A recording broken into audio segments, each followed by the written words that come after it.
He would be so scared to see me. Everybody thinks we was doing this shit, doxing motherfuckers. Nah, they came at us first. I got a fire raging in my front yard. Oh, why did you set your front yard on fire? Are you drinking again? Smacking off the podcast. Fuck your seeds, our boss. You can't start authorities. Smacking off the podcast. Fuck your team, dog balls. You call them start authorities. Smacking off the podcast.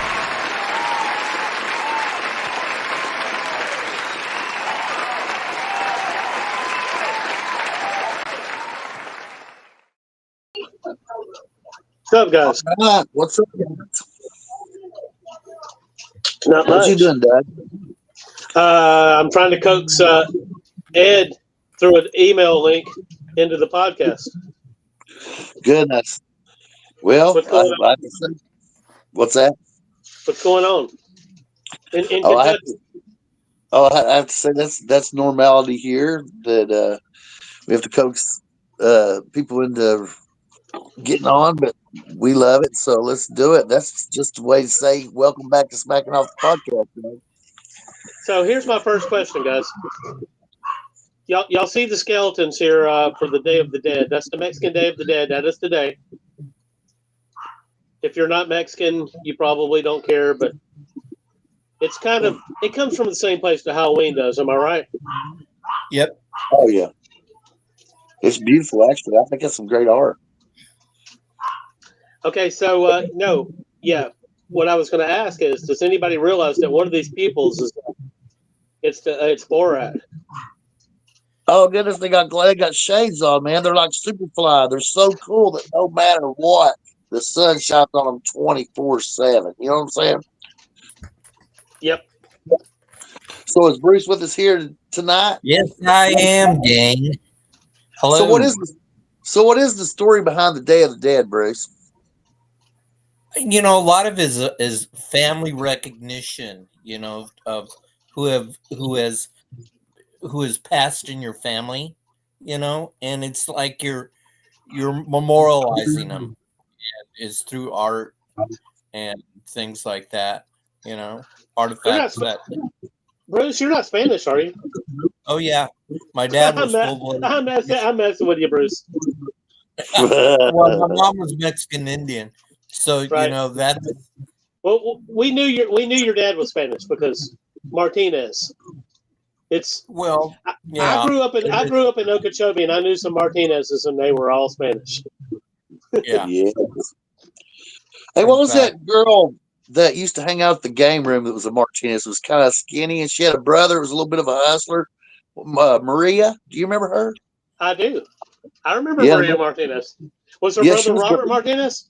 Yes, absolutely. And he used to run around with me, I don't know if you remember my Monza with the V8 and the 4-speed. Yeah. And I'd take them both on hell rides in the Monza, you know. What was he like? He had some naturally he was ripped. Robert Martinez, right?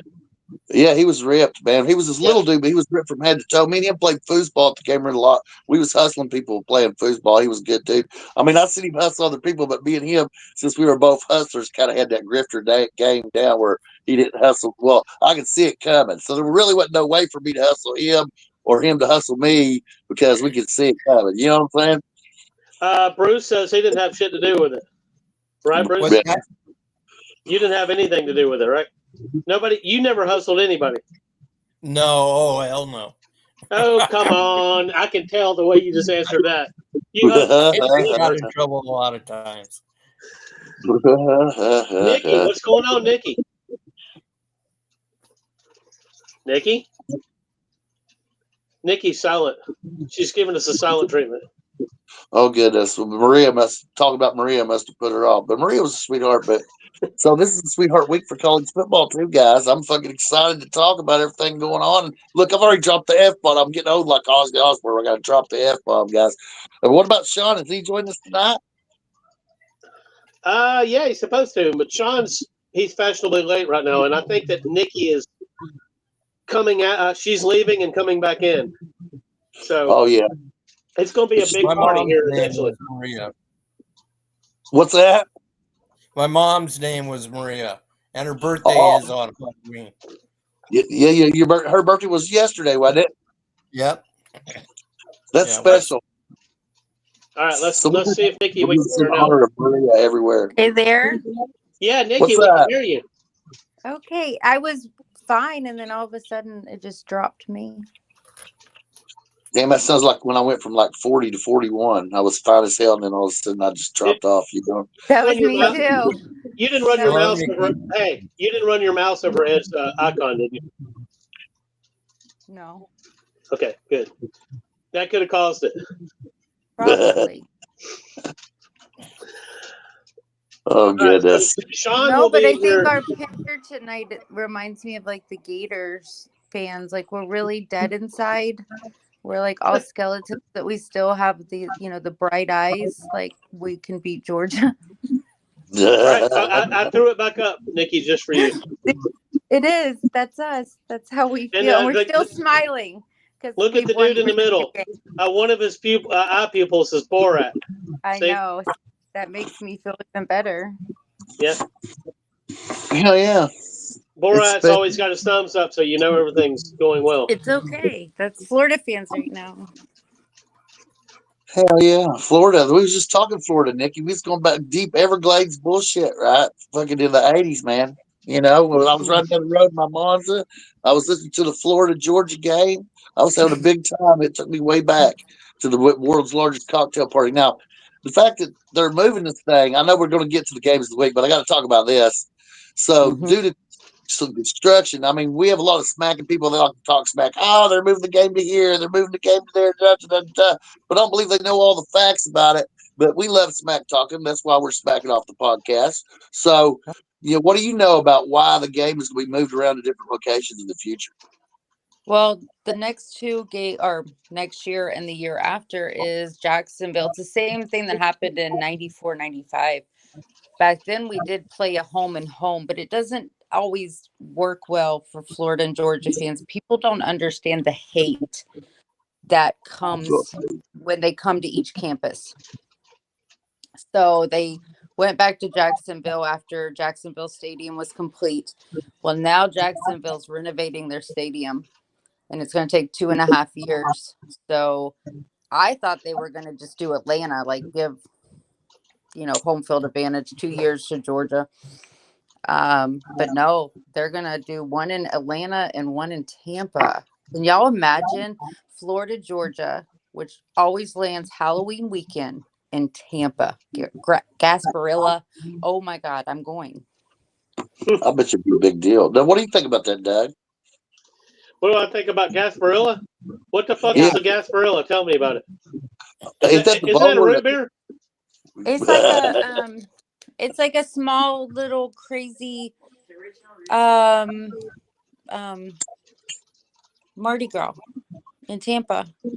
Okay. Oh yeah. They have floats. I thought Gasparilla was a drink. Mm-mm. They had a bowl after it for a while, didn't they? The Gasparilla Bowl. Yeah, that's what they get at. One of the greatest bowl games ever played. The one where Byron Leftwich had the broken leg, and they packed Byron Leftwich up and down the field so Marshall could win the Gasparilla Bowl. And it's beautiful. So basically, it's like a Macy's Day Parade or like a Rose Bowl, only on a smaller Florida scale. And they're basically they got floats the whole 9 yards leading up to it. So they're trying to have their own little Rose Bowl. But it's not kid friendly because you see more boobs and beads. Okay, so real quick, I gotta get this out there. The AI overview says Gasparilla can refer to a number of things. A pirate festival. Yep. Now, if you have a pirate festival, I'm there. That's it. That's what it is. Everyone. Because I should have been a fucking pirate. I should have been born like 200, 300 years ago. It's insane. It's like your own little Mardi Gras. Okay, it can also mean a college football game. I guess that means the Gasparilla Bowl, an island, and a Spanish pirate. So, Doug, and everything revolves around the pirate. That's why Tampa Bay is the Buccaneers. Doug, I got to ask you this. So, did you ever search for gold at Fort Pierce? Search for gold in Fort Pierce? No. You didn't know about that? No.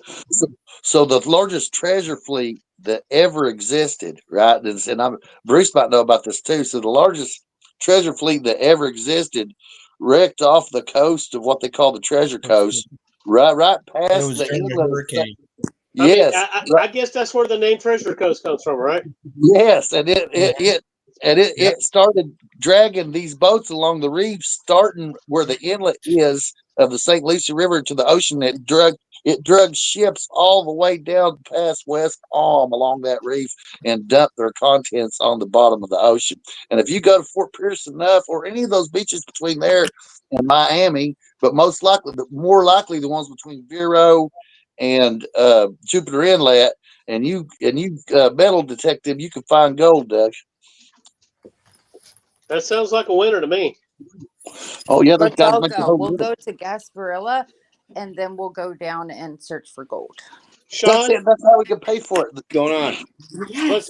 let's meet up in Fort Pierce and go searching for some fucking gold, dude. I'm down, And then man. celebrate Pirate pirates. Festival, search for gold. Sign me up. I mean, there's We gold gotta there. I give mean, up, Sean. they call it the Treasure Coast down there, and Bob just told us why. Yeah, it's a fact. I mean, it's not no fucking pipe dream. I ain't saying you're for sure going to find the Spanish doubloon, but it can go on every time the storm's stirred up, like a big hurricane or whatsoever. Stuff washes up, and you got to remember the reason I'm picking Fort Pierce Beach is Fort Pierce Beach, not the city beach, but the beach right there on Sullivan's Island, where all the drunks are. That beach there is not manicured. They do not dredge the sea and spray new sand up. So whatever's caught in that sand is caught in that sand. Do you see what I'm saying? Yeah. So that's why Fort Pierce Beach is very special for gold hunting. So for all our people that's watching this, you need to go to Sullivan's Island, Fort Pierce, the Jupiter Inlet, that area, and find you some gold so you can be rich enough to bring all of us for Spunking Off the Podcast to the Gasparilla Bowl together to commentate on it for you, right? With our esteemed cast of Ed, Sean Devine, Nikki, and then our guest, Bruce Martinez. If y'all were generous enough and gave us enough views and money and gold from your conquest, then we could bring Bruce's along too, Doug. What do you think about that? That'd be I'm fun. for it. I'm here for it. I am too. And we gave a Hey, Sean. Hey, Bruce, what's up? Hola. Listen, you dude. Ed, So this is so weird. I just started clicking on unread emails, yeah, and new emails started popping up. That's weird. Yahoo's fucking with you. What? Yahoo said let's fuck with Ed tonight. You gotta get in line. All right, so let's pull some of these rankings up. Hell yeah. All right, so this is Sean's rankings. Let's talk about it, Sean. Or somebody. Bruce, critique Sean's rankings. Where did he fuck up? Where did he fuck up? Well, I think Texas could be a little bit higher above BYU and drop Penn down. Sorry, Penn. But And there's no Iowa State. just flip flop Texas and Penn State very easily above BYU.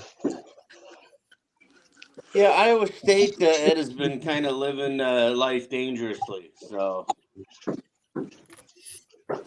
Yes. so out of the Big 12, I chose BYU over Iowa State. Hell yeah. I like BYU. I think the Indiana and Army editions are merited. I want to see Army get in so bad, Sean. I can't stand myself. Just for the fact that it's Army, but the historical significance, how big the Army Navy game will be this year, how big that conference championship will be, the Army Notre Dame game is going to have lots of interest. I think it's going to be the biggest showcase for Army football probably of my lifetime. I think so. I mean, as long as Army takes care of business tomorrow against the Air Force, Yes, I expect them to. We want that. Oh yeah. Where is the Army Notre Dame game? Yankee Stadium. Okay. Whoa, that's a big game when it's that Yankee Stadium, guys. You know what I'm saying? I think Army will play better than Navy did against Notre Dame. Yeah, I think Navy's 6 turnovers spoke to why that game got out of hand pretty quickly. Now I know she ain't got Notre Dame on your list. That must mean that it's flipped from week to week. So Notre Dame had a convincing win against Navy. So what are you thinking on Notre Dame, Sean? I got them right outside at 13. They're just hanging around at 13. Sean's doing exactly what I'm doing. Yeah. Because to me, it's like there's just so many good teams, and we know that Notre Dame, if they went out, they're in. I've created Army as the gateway for Notre Dame into the top 12 in my brain. That's how I've done that. That's kind of what I'm thinking as well, Doug. And that's their punishment for losing to fucking, who was it, Northern Illinois? Northern Illinois, yeah. Yep. Trust me, if we had beaten them, they would be in there firmly, but they didn't. They lost to I think Northern ended up being under 500, so they lost not even to a good MAC team, but a kind of a crappy MAC team. But, Sean, you realized that, I mean, they weren't getting in the top 4 because of the circumstances right now. And if they went out, they're probably still going to host a game. So you're in the same boat you would have been in, no matter what you did. Right, yeah. I think it's just, is it the 5 seed or the 6 seed or the 7 seed, because that'll determine if you win the game, kind of your path of who you're playing. Because that's one thing I don't care for the new CFP is they don't reseed after each round. So, however, we may have corrections, after doing this a year, and they look at everything, maybe they'll make some changes. I think if Boise State wins out, they're getting in if they've got one loss by 3 at Oregon. Oh, yeah. No doubt. BYU's got a chance. I don't know if they got a chance to win it all, but if they win out, they should be in the playoffs. There's a one-loss Boise State in over, say, an undefeated Army. I don't know. No way. An undefeated Army's got. Hey, Sean, an undefeated Army beats Notre Dame. So yeah, that's absolutely. I'm not counting that game as a Notre Dame win at all. Not at all. Army's really good. Sean, you're an Army fan, aren't you? If Notre Dame wasn't playing Army, I generally root for Army in every game they play. So if the unthinkable happens, Notre Dame versus Army, you're still kind of happy, right? Yeah, if Army beats Notre Dame, I'm not going to be all bent out of shape. I'd be very happy for Army. That's awesome. In the season they're having. I think that's awesome. All right, so I threw Nikki's top 12 up. Oh, and going weekly. She has decided to put Notre Dame in. Sean. She said, "Fuck Sean." She's put Notre Dame in. I did. Finally, that's the first time. Oh, They yeah. definitely played like they earned it, beating Navy 51-14. So. And I see SMU on your list. I see SMU on your list prominently. Of course. But we always forget. I mean, we keep forgetting this, but SMU they're a Power 4 team. They are, and they're keeping it. They're playing some good football. They got a big game coming up. Games, but they're playing soft some part good for football. SMU. We got a big game coming up this weekend for SMU. So, but I believe Pitt travels to Dallas. Am I correct? You are. Yep. I don't think Pitt wins it. I don't either.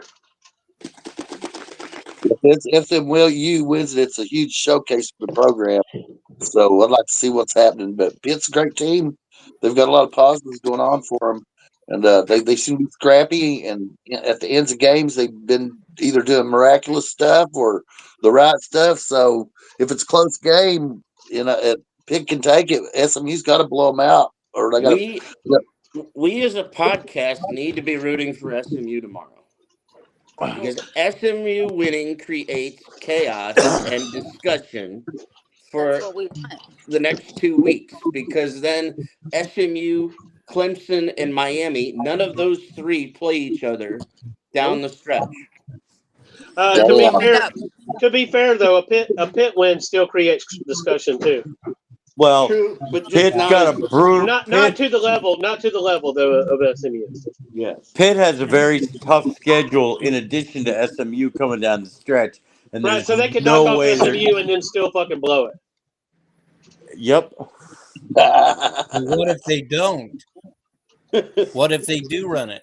I don't see Pitt winning at SMU and at Louisville and at Boston College both the last 2 weeks. Okay, so Ed, sandwiched in there. Are they going to Clemson be the Florida State from last year if they run it? Sandwiched in there is Clemson visiting the Steel City too. Yeah. So Ed, let me go ahead and ask. So your top 12 has Georgia at the top, and I believe you've had Georgia at the top for a couple weeks now, right? At least. Since Texas. Okay, so let me say this: you're doing that so that actually increases Bama's strength of schedule, right? You're doing that for me, right? If Georgia loses tomorrow, they can't be number one. You're right. That's right. That was smack them plumb Georgia down. losing tomorrow? I don't see that. You never know what happens in Jacksonville. We know what's happened lately. Beat down. Yeah, that's okay. As long as nobody loses their shoes over it, you know. Nope, Right, You know so it's not there. No, when the Gators get beat, you get to make a free pair of shoes. Look, I respect Nikki for loving the Gators no matter what. I love Michigan Well, no you matter have to. what, You're a even though it's a Michigan bad fan. year. He's a Michigan man. all right, so Ed also has Notre Dame in his top 12. But here's the most interesting thing that I see, and who knows, I may have skipped over this in some of the earlier rankings that I put up. But Ed has Penn State at number 9. You don't think a lot of Penn State, eh? No. Well, tell us why. Is I it don't think their Franklin? offense is that good. You think Ohio State's going to skull fuck them tomorrow? Yep. Well, I was Okay, going to get to that on game of the week. They couldn't even skull fuck Nebraska. That's true. I couldn't skull fuck a skull on Halloween. Come on. Good. Right? Because they were thinking about Penn State. Oh, Well, I now will say this: Penn State does not have a good record against good teams, and they definitely don't have a good record against Ohio State as with Franklin as their head coach. And I don't think having it as a noon game helps Penn State. Big No, you're noon right. That should have been a night kickoff. game.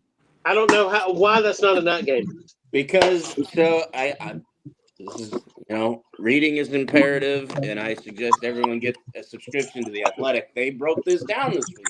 So the Big Ten now has 3 networks they're in bed with: CBS, NBC, and Fox. Those, when it becomes conference schedule time, think of those 3 networks as like me, Bruce, and Doug doing a fantasy football draft. Say, Doug, you get the first pick, and then Bruce gets a pick, and then I get a pick, and then it comes back. So when it fell, this was the guy from Fox said this was their 7th selection of the season. So 6 games were selected before this game. Now I know Penn State isn't happy about it, but hey, it is what it is. Well, it's kind of like Ole Miss and Lane Kiffin running his mouth right now because he doesn't have a night game. Yeah, I don't. Why would you want a night game? And I think the daytime down there is beautiful. No doubt. Night games You're right. in the SEC means like they're just You're they're more rowdy, loud. I guess. Yeah, they're insane. Everyone's already. That's more of a drunk. Baton Rouge thing, though. You know, Maybe I it's think more I think thinking Ole of Miss should be able to handle eyeballs. a day game. Yeah, I think most fans would prefer a day game, but like just so that you can travel home at a decent hour. Night games. Maybe that's me getting old, but if you're at a night game, the thing gets done at 10:30, 11 o'clock at night. That's a pain in the butt. Think about the home field advantage but on you that could too. get more eyeballs. I would rather a night game in the swamp over anything. There's just it's insane. Now You saying Louisville a night game, Nikki? Huh? You're saying night game? Yeah, night game in the swamp in Gainesville. Same with LSU. even in Athens, it's just a different feel about a night game. Miami had a huge home field advantage when they would have day games, especially in September and early October, and it'd be 95 degrees and 99% humidity, right? Yep. Louisville lost the home field advantage because they made their game this week. They changed it to a day game. So Louisville would have got a home field advantage had they got a night field game for being cold. So there's ways to go different ways on that. I mean, it is electric atmosphere at night with all the lights and stuff like that, but day football can be beautiful. I've seen plenty of USC games during the day that were mind-boggling. The picture presented on TV was fabulous. Sometimes you start seeing the shadows develop during the game. I like stuff like that. So a day game could be a big game. If you're traveling all the way across the country to play somebody in a different climate at noon, it might suck for you. But I don't think that's what it is with Ohio State and Penn State. They're relatively close to each other. It's pretty much the same weather.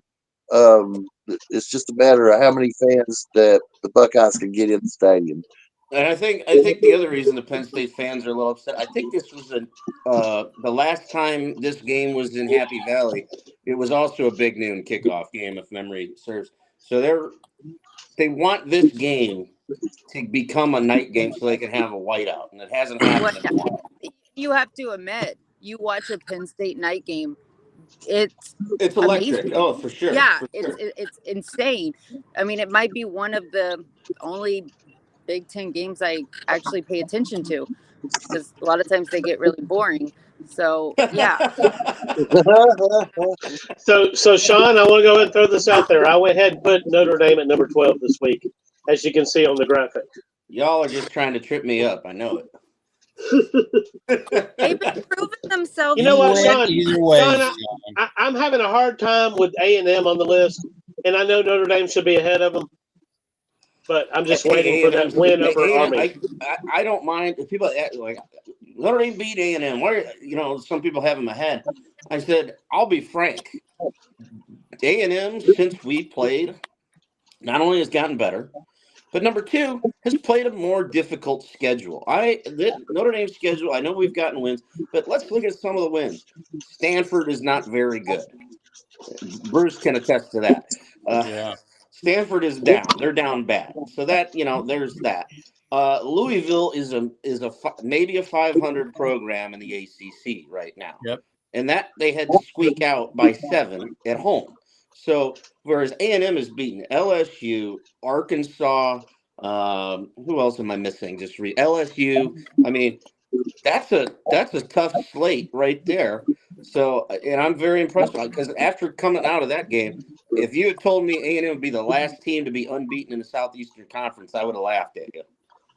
Yeah, I'm having a hard time with this, but at the same time, I'm thinking to myself, if A&M's going to do something a couple years after, is this the second year without Jimbo, or is it the first year? First. Year. Oh, Elko. wow.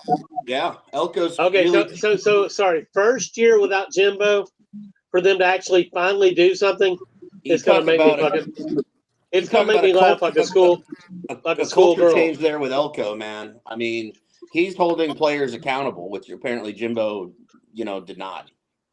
No, A&M may have their hands full tomorrow night. I think they will. Absolutely, Ed. I think South Carolina will beat A&M tomorrow night. I think Williams-Brice will be rocking. I think that's a dangerous trap for Texas A&M for sure. South Carolina is way better than a lot of people think they are. Yeah. Yeah, absolutely. Correct me if I'm wrong, Doug, but since Texas A&M joined the SEC, I don't think South Carolina's ever beaten them, correct? No, they've beaten them before. Have they beaten them before? Okay. Yeah, let me pull it up and make sure, but I'm pretty sure that they have. It's not like a great track record, so I think South Carolina is really going to want this game, and I think they, they sneak it out. Yeah, that's because I agree with you. I think South Carolina is underrated for what their record says they are. Yeah, at home, it's hard for me to believe that South Carolina don't figure out how to win this game. They're one of those teams that could pull an upset whenever they, when they really, really put their mind to it. Yeah, Okay, and they so got South, kind of they got kind of hosed against LSU earlier this year. okay, so South Carolina has only won one time in this series, and their first game was 2014, so it was after A&M had joined the SEC. And the only game that South Carolina won was 2022, and they beat A&M 30-24 in Columbia. Okay, so yeah, I mean, I think this game being in Columbia is, if it was in College Station, I'd think a little differently. But I yeah, mean, I'm not going to be shocked if A&M wins, and if A&M goes there and whoops their ass, I'm going to really start to the A&M. The thinking of A&M is going to increase a lot for me. I think the as question as a possible top 4 team at some point.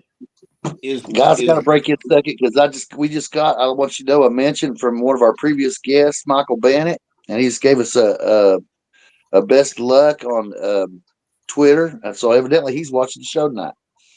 Awesome, very cool. All right, so here's Dr. Balls' top 12. If can everybody see the graphic? Yep. Oh yeah, and I've got Penn State right now number 5 because it's this week's poll. I'm not trying to project what's going on in the future. For the moment, you have to rank Penn State higher than Ohio State based on Ohio State's loss. But that doesn't mean that I don't think Ohio State can beat Penn State. Drew Aller is out. The list may change completely next week, and Ohio State's on the list, but I don't think they'll swap. I mean, it's like if Texas I thought loses. Aller was playing. I heard game time decision. Let me run that down for y'all. 1 second, Nikki, can you hear us? Can you hear me? Yes. Okay, it randomly All booted right, me. Nikki's back. It booted her. Yeah. It said the Streamlabs said, "Fuck Nikki, let's boot her right off the show." But contrary to what I've heard on this show, Drew Aller will never be as good as J.J. McCarthy any more than LeBron will ever be as good as Jordan. Well, hell, I don't think you should put J.J. McCarthy or Drew Aller in the same sentence as LeBron and Michael. Yeah, no doubt about that. But LeBron, they always choose him wrong. They're always comparing him to Michael Jordan when they're not the same player. You know, the player that that LeBron is more like Magic Johnson and Larry Bird. That's high praise, right? Yeah. And that's the player he is. Michael Jordan was a pure scorer, a pure killer, and he carried the team. And LeBron James is a guy that can do that, but really he makes the team around him better. He's probably one of the best passers in NBA history. He doesn't get enough credit for passing the ball. He's a facilitator, and that's what LeBron James is. It was a great facilitator. And in the triangle defense on the same team, I believe if he'd been coached by Phil Jackson, like Kobe and Michael was, then you'd have seen the beauty of it. It'd have been Showtime, baby. Hey, I think he's still got 4 rings, so that's nothing to yeah. But we're on college football, so pick apart my list. Pick apart my list. Balls and I are ready for basketball season. Oh yeah. All right, so I'm going to a commercial, guys, and then when we come back, let's go over these games, right? Hell yeah.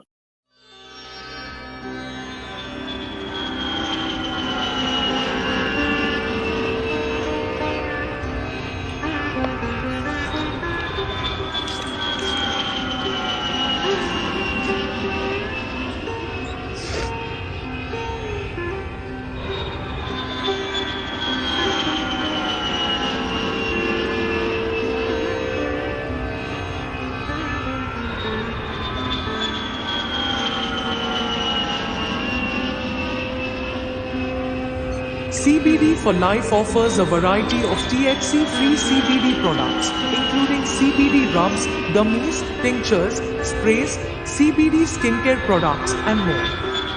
Expertly crafted to help you look and feel your best.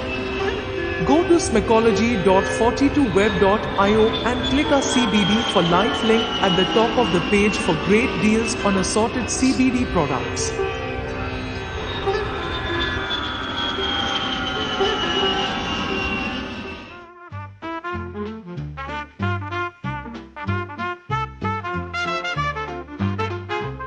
Smacking Off the podcast can use your support. How can you support us? You can buy awesome products using our affiliate links. These are products you want, products you need, in other words, stuff you will likely buy anyway. Go to smackology.42web.io and use our affiliate links at the top of the page. eBay, Fiverr, CBD for Life, A Premium Auto Parts, Clear VPN, Haley AI, Fans Edge, and Pinpause. We appreciate your support today, as well as in the future.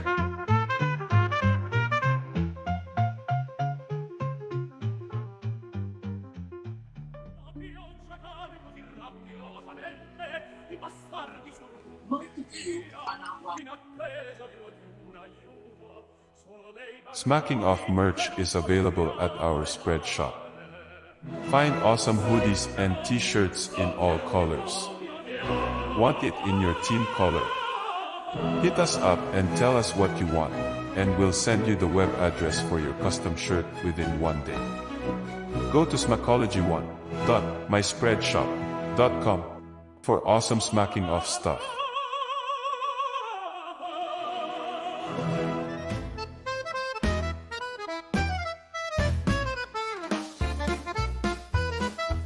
Prioritize your pet's health, not financial stress. Comprehensive accident and illness coverage. Preventative care. No breed or age restrictions. For pet-centric membership perks included. Plans starting at $19.99 a month. Don't let inflation catch you unprepared. Your pet is counting on you for everything. Go to smackology.42web.io and click the pin pause link at the top of the page for the best pet care insurance in the business.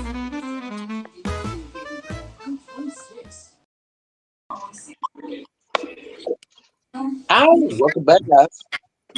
That was the longest commercial we've ever had. But, you know, I designed it just for you, Ed. Did y'all see the celebration for the Dodgers? No. What happened? Half the city down. Holy crap. I just turned on the stadium completely sold out. Goodness. Hell, they played Burn Championship for a week if Kentucky won the Natty again. And the Dodgers still suck. Well, if I was out there, I'd make sure I'd make a trip to Slater's 50/50 while I was there. Oh, what's going on there, Ed?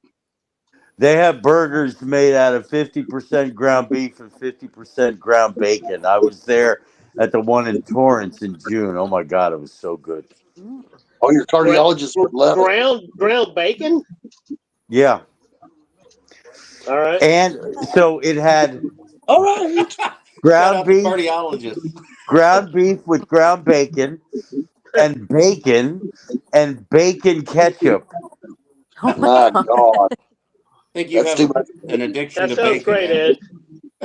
It was, and a fried egg. Oh my God, it was so good. He lost 2 arteries just in that one. Just what the doctor ordered. Now I've got a massive garage that's the size of a house, right?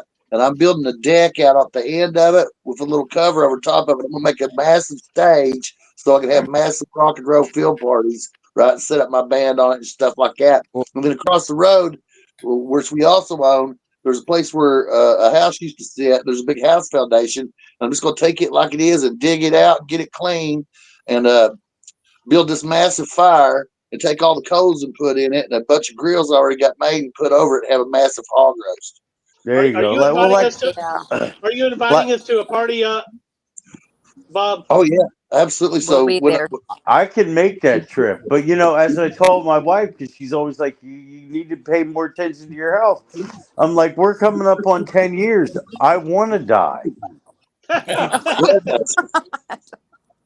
Like Rodney Dangerfield, ain't you, Ed? Hell yeah. Hey, So living forever don't sound that great, does it, Ed? Think about all the football games you'll be missing. Yeah, you're right about that. He says it's better to burn out than to fade away. I mean, Ed needs to stay alive so he can witness a Michigan national championship without an asterisk. Yep, you still need a VCR to see a Michigan National Championship that's valid, don't you? So Sean, when was Michigan's last national championship? Well, there was one in. They split. Yeah. They split in 1997 with Nebraska. Michigan Yeah, that's true. But if you go back further than that, what is it? 48. 1948. Yeah. Yeah. During the, I believe that was still the Truman administration. Ed, how old were you in 1948, Ed? 12. Minus 12. Yeah, so I'm 88 now. Goodness. Hey, this is no shit. I bought beer one day at the Piggly Wiggly, and they put a date in. They never carded me there, but they put a date in. And this was in like 2019, and they had me born in 1919. I said, Jesus Christ! I said, I know you're just making up dates, but you realize I'm a fucking 100 years old. Hey, I want to in that 100 years, the price of a case of Milwaukee's Best has doubled from $2 to $3.99. There was no Milwaukee's Best in 1919, was there, Ed? I don't know. I was not yet born. I got you. Let's talk about these fucking games, and let's talk about this fucking Ohio State at Penn State. Is that that's a noon kick, right? Big noon kickoff on Fox. Jesus Christ. Both game day and big noon kickoff will be on campus. Okay, so I've got somebody over here under these games that doesn't have their video on, so I'm going to go ahead and expand to the 14 games here. Yep, and it blocks nobody, right? There you go. All right, so let's talk about this. Oh, and So I did fact check that last question from the last segment. Yes, Drew Aller is expected to play. Oh goodness, because I looked on CBS Sports hasn't caught up to him. We'll have to tell Jason Marks that they're not the same. So You guys, heard it first here. It doesn't matter. There you go. This is a top tier matchup any way you look at it. And if Aller's playing, I don't know if he's going to be 100%. And even if he is playing and does well, Ohio State still has to dominate the ball and keep it out of the hands of Ohio State to win it. And then they might be able to do that at home. Hope they're well conditioned, but I still myself believe that Ohio State wins the game. Yeah, I got the Buckeyes by 7. Buckeyes by 7. Now, do you have more hatred for Penn State than you do for Ohio State? I actually, even though I'm supposed to hate Ohio State, I just don't like them. I don't really hate them. I despise Penn State, and I'll say it right now. As a person, Joe Paterno was always a fraud. There were so many times before the scandal where you could see Paterno getting in the face and touching referees at halftime, and nobody ever said a word. Now we had some big I've segments. watched so many coaches back then do the same shit, and they didn't get in trouble either. It's different football. I love Joe P. And I couldn't stand him. I love me some Penn State fans. What did you think about Paterno, Bruce? Not a whole hell of a lot. I mean, I really don't. I didn't dislike him until the scandal hit, and I'm sorry. Once the scandal was in place, and him turning an eye to it, it fucking made my stomach sick. I mean, I have no respect for him. If he knew that, let it ride, man. That's heavy. If you knew something like that, and let it ride. Like my old lady was a long-time educator and educated administrator, and if she knew about something like that she couldn't buy her job or her conscience let it go. I mean, like me as the phone man, going to your house, make your internet work or your phone work or whatever it is.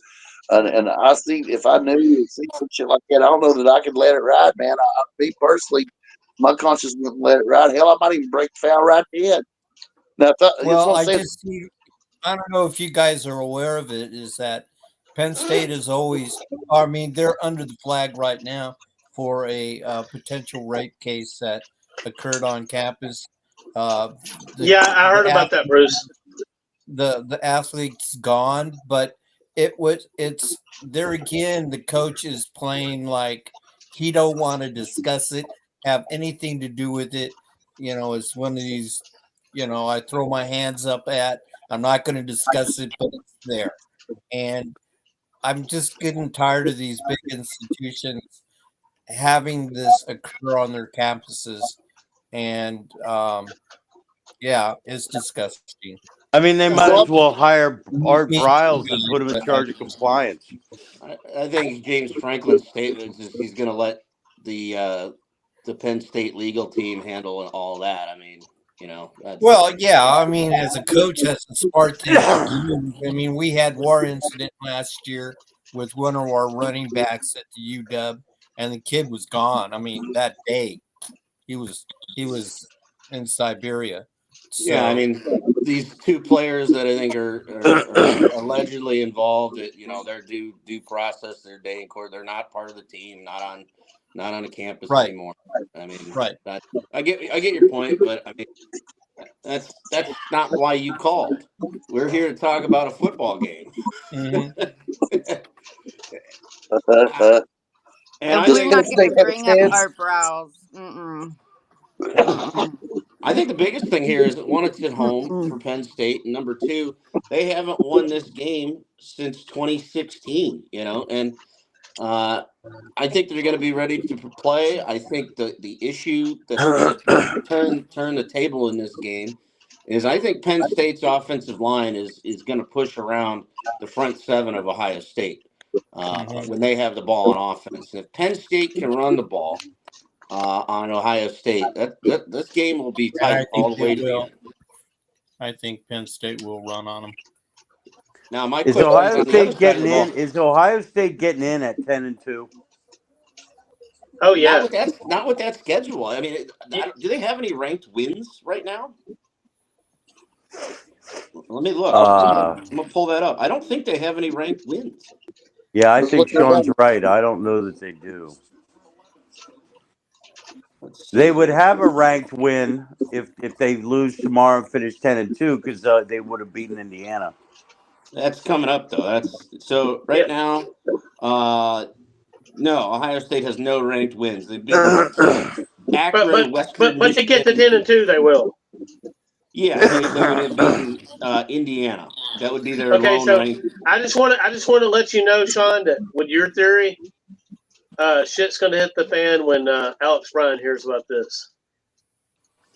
Right? 10-2. I just don't think they get in at 10-2. I mean, there's going to be a lot of teams at 10-2 that have better resumes. Yeah, because then are you going to have 4 Big Ten teams with Oregon, Indiana, Penn State, and Ohio State? I don't know about that.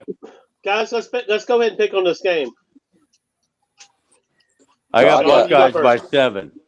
Okay. I got Buckeyes 31-30. Sean? I got Penn State 21, Ohio State 17. Say that again, Nikki. I didn't hear it. Oh, I got Penn State 21, and I got Ohio State 17. Okay. Sean? I got Penn State 20, Ohio State 17. Wow. Bruce? Same thing. Yeah. 27. It's going to be a close game, and I think Penn will have they have better running backs, better line. So here's the They deal. have to beat them sometime. Why not tomorrow? In my opinion, Brian Day may be in trouble if he loses this game because they have thrown every resource they have at this. Yeah, I think if he falls short this year, I mean, whoever loses is definitely on the hot seat. Yeah, you're right. But I think that Brian Day's on the hot seat more because Penn State can still make the playoffs even if they lose. Yeah, I don't think Franklin's on the hot seat because I don't think that people expect them to win these games anymore. Oh, that's a sad story, Ed. No, that's no. I think they still have expectations incorrect. And standards. Their fans and administration expect a lot more. Absolutely. Kyle Golick says that Penn State's got to fucking win this game. And if I think not, he's right. he's leaning. Go ahead. No, I think you're absolutely right, Doug. If Ohio State doesn't win this game, but I do think, even though we talk about how much they spent on bringing in guys in the portal and good players, they did, no doubt. The one thing that still remains that they haven't done well in the Day era is in the trenches, on the lines. The offensive line and the defensive line this year, from when I've watched Ohio State, still gets kind of pushed around by lesser opponents. I mean, the only time they really, to me, dominated anybody this year was that home game against Iowa. And Iowa isn't quite Iowa of years past. They're a little bit down this year. So, whereas, they go to Oregon, the line really struggles to run the football against Oregon. Last week at home against Nebraska. Now Ed was saying they're looking ahead to Penn State. I don't know, man. Indiana just hammered Nebraska 56-7. And if you're trying to be the top of the Big Ten at home in the horseshoe, you got to beat Nebraska by more than 4 points. Sean, I like what you're saying, but until I see Franklin win this game, a game of this magnitude, I've got to go with the Buckeyes. I'm going. Sure. Oh, absolutely. I'm going. If Ohio State wins, I won't be absolutely shocked either. No, absolutely not. But yeah, and I'm not. And the same way, I'm not going to be shocked if Penn State. If Penn State wins, I'm going to really become a believer in this program at this point. Yeah, but, I think I'm if going Penn with. State gets by this game, you got to almost pencil them into the Big Ten championship game. Absolutely. So yeah, I'm going Ohio State 24, Penn State 21. But it's not. Nothing would shock me in this game. That would do us a good service as far as chaos theory, because say Penn State loses, and then Ohio State beats Indiana. Oregon most likely is going to win out. I know they got a game tomorrow, but for all intents and purposes, people are predicting Oregon to win out. You'd have an unbeaten Oregon for sure in the Big Ten championship game. Then you have 3 one-loss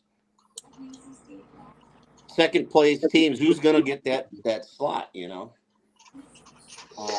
I think it would be Ohio State because Oregon would be their lone loss and Oregon's unbeaten. But and if Ohio State has wins over Penn State and Indiana, they should make the championship. They should. But what if they lose that game that they've struggled with at the end of the year? To Michigan? Yeah. I don't think we have the offense to do it. I think we might be able to keep it close, but I don't know. Yeah, I think it'll be for the overall CFP discussion. If Penn State loses, but then they went out, they did lose that game to Ohio State. I think it would be good for discourse if Penn State loses versus them winning, because then it kind of becomes almost a done deal. But I'm excited. I think everyone's going to be watching this game at noon. I think it's probably the best game in that noon window. All right, so we got to move on to this really big rivalry here, and this is a classic rivalry here. Duke at Miami. Duke is actually pretty good this year, guys. They are. That's why I got it. That's why I got the game on the list.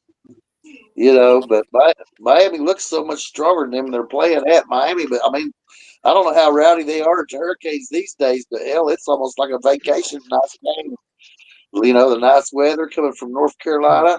They'll probably have more fans than Miami fans there. Miami's favored. That is one Miami was right there. Miami's favored by 20. But you know it's the truth. 20 and a half. I think Miami's going to show up for this one. I think Miami wins. I think Duke covers. Didn't Miami lose to Duke one time on a weird fucking kickoff return or some shit? No, isn't that the one that he was supposed to take a knee? No, that was Georgia Tech. Yeah, it was Tech. Okay. Miami leads the series 15 wins to 5 losses. However, Duke has the current win streak. They last met in 2022, and Duke came away with a win in that game in 2022. Obviously, before I think that was before Cristobal got there, and that was in South Florida. Duke put it on them 45-21. So I don't know if there's a little get back here for Miami. Well, that was probably with Riley Leonard. Yeah. So I mean, I think Miami with Cam Ward really puts it on Duke. Give me the Canes 34, Duke 17. Duke covered. I'm going Miami all the way. I say Duke gets 14, and I do think Miami comes away with at least 34. Hell yeah. I got Miami 41-27. I think this is a Bruce. different team. I like see them. Miami 42-20. I like Miami big. I'm just going to say that Miami covers. Yeah, I got Miami by 14. You've got Duke covering them. Yeah. All right, What is goddamn it, Ed? What's the spread at? 20.5. Yep. Jeez. Wow. That if that's what it still is, then yeah, I would give me those 20.5 points. Miami wins, but yeah, I don't think by 20 or more. 21. I believe you're right. All right, so we've got Minnesota going to Illinois, which is kind of an interesting game because Minnesota's a little better than people realize. Yeah, Illinois is at home though, and they played fairly well this year. I'd like to see Illinois win out well enough to have a respectable ball game. It's been a while for them. I don't know if it's easy to build a program there, but they're in some ripe recruiting territory.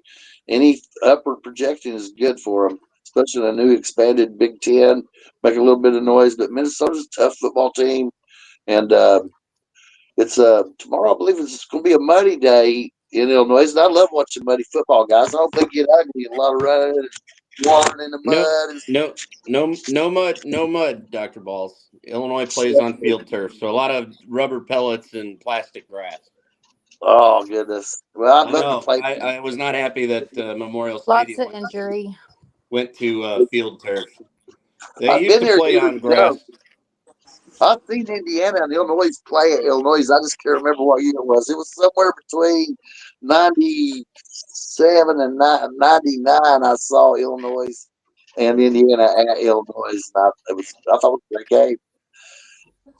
So the prodigal son returns. PJ Fleck grew up not far from me in Illinois. Had a ton of success at his high school program, not so much at mine.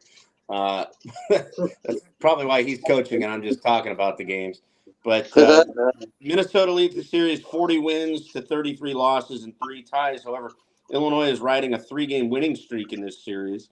I think Illinois is the better team. We've seen so far, despite the sleepwalk last week in Oregon. That's a long trip out there, and you're playing the number 1 team in the country. I think Bielema will have the Orange Crush refocused at home. Like Dr. Balls was saying, Illinois plays a lot better in Memorial Stadium. Give me Illinois real close, 27-26. Yeah, that's about what I got. I was thinking like 24-21 Illinois myself. Illinois, I should say. Illinois at home, 27-20. I'm going to take Minnesota to snap the streak 24-19. Oh. Very possible. This is definitely a coin flip game. I'm really surprised. I'm along with that. Brett is riding his wife home with a win. Riding his wife? Mm-hmm. You guys don't remember him saying that in his press conference? Yeah, she's hot. She's hot, isn't she? Yeah, she's really hot. He was like, they're like, oh, what are you gonna do after the game? He's like, she's hanging with him because he's a power conference caliber coach, right? I'm gonna guess, but they asked him like, what are you gonna do? When you leave here, whatnot? And he's like, I'm gonna ride my wife home. That was like I think he really meant okay. ride home with his wife. No. I think he was going to ride her home. Sean, I think he said what he meant. Well, Have that you was seen her? right when everyone found out how hot his wife was. Exactly. And I think he honestly did it for publicity because everyone was talking about her. Brett's pretty funny. I like Brett. I do too. But what's surprising about this game is, and they played so many times, being original Big Ten members, is that of the Big Ten games I think we're going to talk about and that are being played tomorrow, only this one, and of course Penn State, Ohio State, just for whatever reason, these two games do not have a Big Ten rivalry trophy to speak of. Good. Bruce, do you have a pick on this one? Oh, I like Minnesota. I like Minnesota, but it's close. Hey, Bruce, did Illinois beat Washington? No, Iowa did. They crushed us along with Indiana. You haven't played Illinois yet. No, we haven't. Sorry, I was just trying to figure out why you was picking Minnesota. No, well, my son lived in Rochester and coached swimming there for quite a few years. So I got I you. like Minnesota. All right, so here's the biggest game of the day for Vanderbilt. Vanderbilt at Auburn. It is. I mean, what a fest. I mean, actually, I think Vanderbilt is better than Auburn. They should beat them. I don't know about in Jordan here though. That's gonna be tough. They're a pretty significant money line underdog. I just still can't with Vandy being good. It is so weird. Yeah, it's hard to wrap your brain around. It is because years before, last year we would never even be talking about this game as a top game. Has Vandy won an SEC road game? Let's see. They will tomorrow. Did they beat Kentucky in Kentucky? Yeah, Yeah, so they did. Jordan-Hare's a whole lot wilder than it is a couple of states. Bob, you were trying to get me to underline that game, weren't you? I'm hoping to forget it myself. I know you remembered that, Bob. I know you remembered that before you asked if they won a road game. Yes. Who can forget how pathetic the Wildcats are that they got beat at home by Vandy, So I got to root for the I mean, we're undecided at this point because Vandy's looked good against good teams. And they have all season long. I mean, I can't call them out of any game and say they're not worthy of winning. So, all right. So, what's our picks on this one, guys? I got Vandy.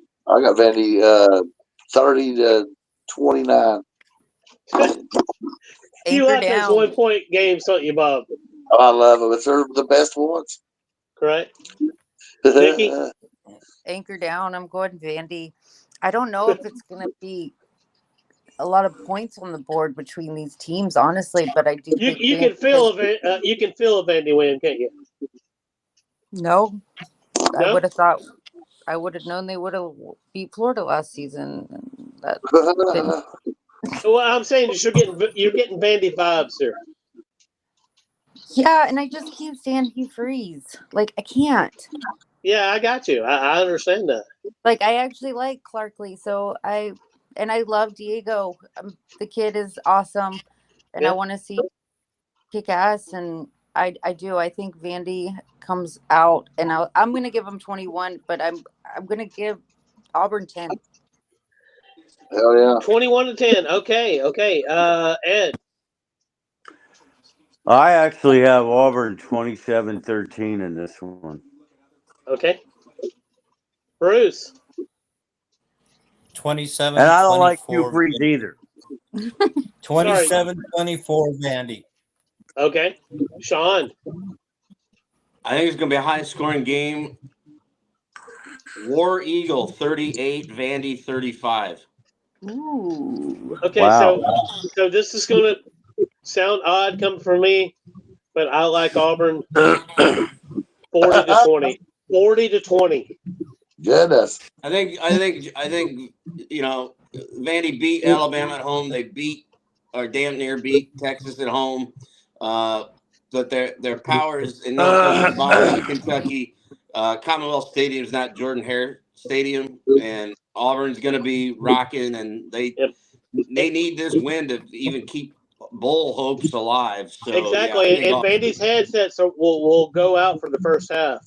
That's guaranteed. And I think honestly, and they will have no hot water. No hot water, dude. None. Yeah. So yeah, I think if this game was in Nashville, I'd say different. But it's in Auburn. That's an incredibly difficult place to get a win. And some of the games Auburn's lost there this year haven't really been because the other team beat them. They beat themselves with turnovers and penalties. So I think Auburn will play a cleaner game tomorrow and pull it out. Oregon at Michigan, guys. Off of it. Oh, I Ed, hope what do I'm you wrong, think though, about by the way. I hope Vanderbilt wins. Me too. So Michigan remembers the Texas game. They jump on Oregon early, but settle for field goals a couple times when they had chances to put in the end zone. Michigan leads most of the way. Oregon wins late 27-23. Hell yeah. Well, I mean, it's Vicky. pretty long. I like Donald Duck. Hey, Nikki, Nikki, I gotta ask. you are correct, Nikki. They actually, Disney allowed them to use the Donald Duck logo, or the Donald Duck likeness for free, forever. Yep. And that's how they started getting their uniforms, because Disney at the time was also in with ESPN. Mm-hmm. Well, I mean, at least they're not blue and white. If their colors were blue and white, it'd be exactly like this Donald Duck. But no, I got Oregon. I actually kind of see Oregon destroying Michigan. Breaking news on the Heisman campaign front: another Ashton Junty touchdown. Boise State up 42-10 now on St. Wow. What does he have? 3 tonight? I believe 3. Yeah. Robert, Oregon and Michigan. Well, now that y'all brought up Donald Duck, I'm thinking about Donald Duck orange juice in the big 32-ounce can. It looks like $1 a gallon. That was back when you could buy something for your $1, wasn't it? Oh yeah, you can buy that like the worst vodka in the world. Like I'm buying a half gallon for like $3. But you just might be a redneck if you stare at a jar of frozen orange juice just because it says concentrate. Oh yeah, for sure. Had to decipher it myself many times. But as far as the game goes, Michigan has some defense. They haven't really done anything offensively all year. They're at the big house, though. I mean, it's a hell of a game. You're traveling there if you're Oregon. I don't know. You're feeling pretty confident, though. But I just want to see how Michigan win it. I don't like rooting for Michigan, but I'd like to see them win it because I love the underdog. And for Michigan to be an underdog is exciting to me. But on the other hand, I don't really have no mercy on them, Sean, because I still believe that they got an asterisk against them last year. So fuck them. Oregon 50-13. 50-13. Jesus Christ, Bob. Really? I was gonna say 40. Right after saying they were playing great defense, Michigan. Well, they were playing great defense. What is They were until this week, right? And I guess Shane Morris is coming in for mop-up duty. There you go. Bruce? I'm as much as I don't like Oregon, I just see them smoking Michigan. Sorry, Ed.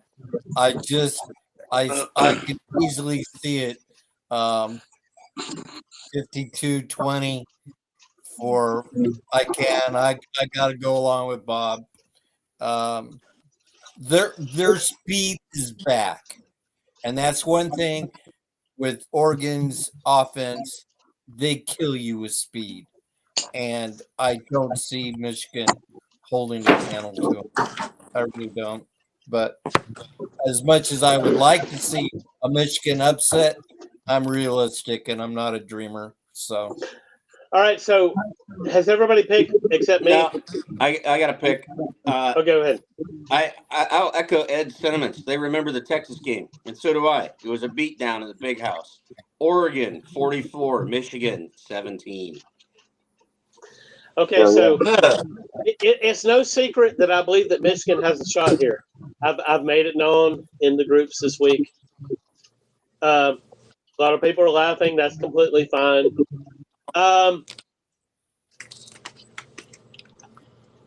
Having said that, I don't believe Michigan will win, but I believe that this game will be close.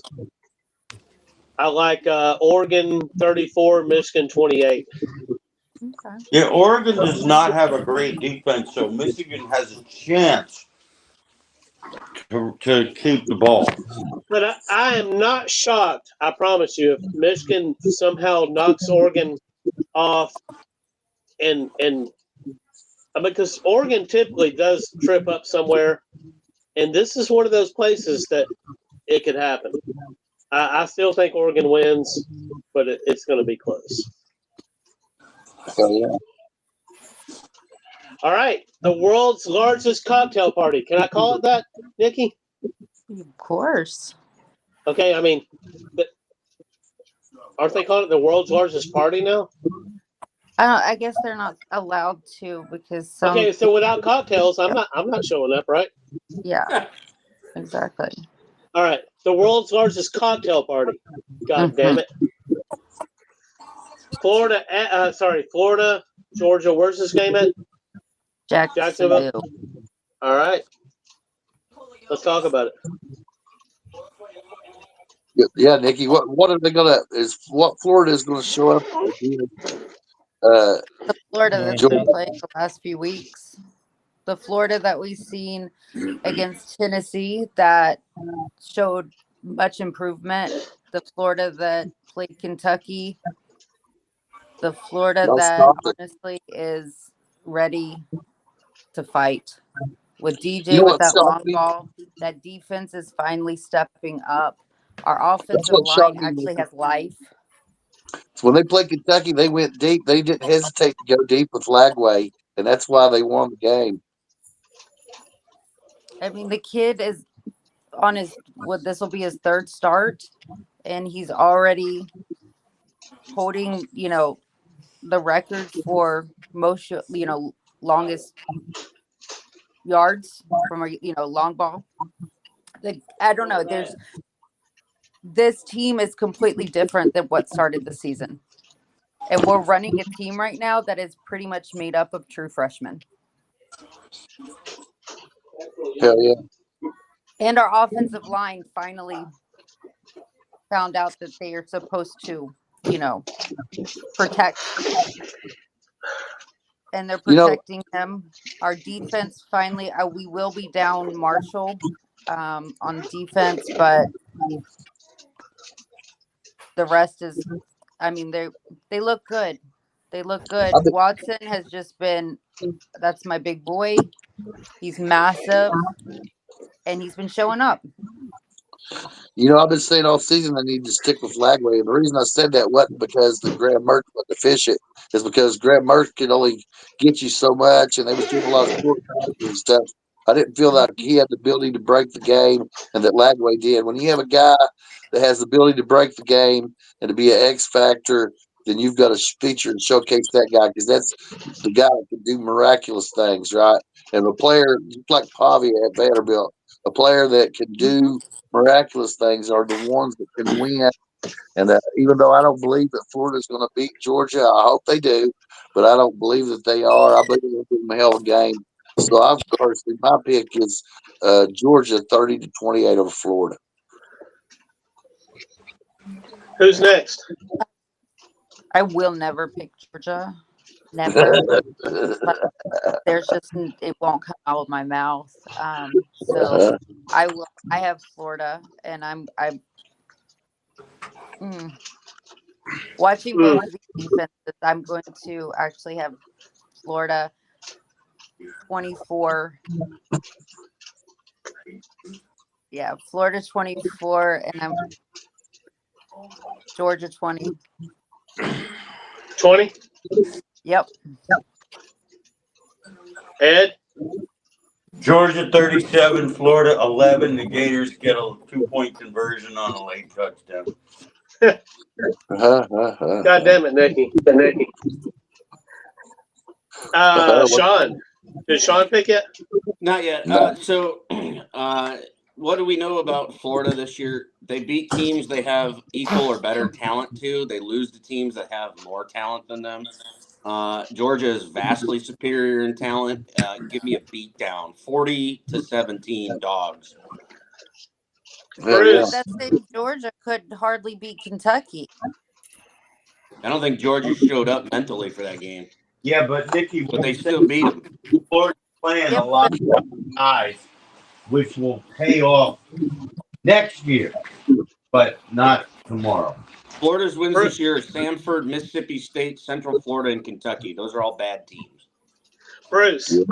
Georgia, Season, I was told they couldn't 37-14. 37-14. I like Georgia 30-20. I think it's going to be a good game. What about Bruce? Who you got in it? Well, I said 30. What was it? 30-14. Yeah. 34-14, something like that. Hell yeah! All right. I just felt right, Georgia so, has again the better athletes. So this may be the SEC game of the day, and it may be Georgia, Florida, but I'm looking right now at Texas A&M going to South Carolina. What do we think? It's a very interesting game. South Carolina has a pass rush that's really outstanding, and I think they'll try to contain Texas A&M on the outside. And Elko's known for loving to run the quarterback and the run pass option, and but they've been fairly efficient going downfield too. If I think the line's actually very good at Texas A&M, I've been impressed with their ability to control the ball, and I think the Elko's the kind of coach who can make adjustments. I believe Elko will run it right up the middle against South Carolina's front seven and probably win the game myself. I think A&M's good. I think they're the better team, but I don't think they're looking at this as being anything. They are coming off some good wins. Their heads are big. They're going into South Carolina thinking this is just going to be a easy, no-issue game. And I think South Carolina is going to end up beating them. Chuck the devil. Ed, you're back. Yeah, I got A&M 24-22 in a really, really good game. Who hasn't gone yet? Sean and Bruce. Sean? Yeah, this game is going to be very, very close. Other than the one bad loss for South Carolina, which was to Ole Miss 27-3, South Carolina, they got other losses, but they've been in them all the way to the end. The LSU game was close. You could argue they got hosed with some bad officiating there. They took Bama to the wire in Tuscaloosa. Texas A&M doesn't particularly pass the ball very well. They run the ball very well. But passing-wise, they don't. Give me the upset special. Give me the Gamecocks. 24, Texas A&M 23. Okay. Who growled when Sean said that? It was me. I just again, this game, as it's out of the 12th man house, and I know how the Gamecocks have just come back and just jump on your throat, and I just slight edge to the Gamecocks. 23-20. It's so friggin' close. And as much as I've watched everything of Texas A&M this year, and how well they played, I just think that the Gamecocks can snatch it away. Okay, so Sean, Bruce growled in unison with you and not against you. Yeah, I completely agree with what Bruce is saying. Texas A&M a little bit different team, not at Kyle Field. Again, if this game was at Kyle Field, I would probably pick Texas A&M to win by a touchdown. But Williams-Brice is an underrated, really tough place to play. It'll be rocking, and if Texas A&M gets down early and they have to throw the ball, that's trouble for them, because Wegman isn't very good at throwing the football, and neither is the kid that replaced him last week, who I think threw maybe 2 passes after he went in the game. So if South Carolina can jump on these guys early and get them down and get them out of their rhythm, that could spell trouble for A&M. South Carolina 37, Texas A&M 31. Wow, you've got A&M giving up 37 points. I do, because South Carolina's going to score at home. I'm a firm believer. That said, for me as a Notre Dame fan, I will be rooting, and I hope I'm wrong, for A&M to win this game. Absolutely, you will, because that's the strength of loss, right? Strength of but win. I do think South Carolina at home is just that's a different animal. When that sandstorm gets going, it's tough place to play. All right, so Dane. I'm sorry, Dane's not here, but if he was here, I'd be telling him that the Louisville Cardinals are headed to town. Y'all talk about this shit. Well, if it was Dane here, he would have Clemson at like 72 and Louisville at 3. No, 22. Because Dane always says somebody about 50, right? That's right. Yeah. 50. But he's gotten more confident each week with this. Okay. Nikki is right about that. So by 70. Yes. Okay. I think Dane would also say after they beat him by 70, forget the the festivities in New York in December. Let's just give Cade Klubnik the Heisman tomorrow. So I'll pick on this game after everybody else does. But I just got to say that I'm watching Clemson and I'm waiting for something bad to happen. And I know it's coming. I feel very strongly that it's coming. Dane, I'm sorry, but something bad's coming. No, you aren't sorry, Doug. You're excited for it. He's like Pee Wee Herman on Nice Dreams and goes, "I'm not sorry. I'm not sorry." Y'all ever saw that movie, Nice Dreams, Cheech and Chong? That's the first time I ever saw it. That's going back there, Bob. Bob, who you like in this one? Your rival Cardinals or Clemson?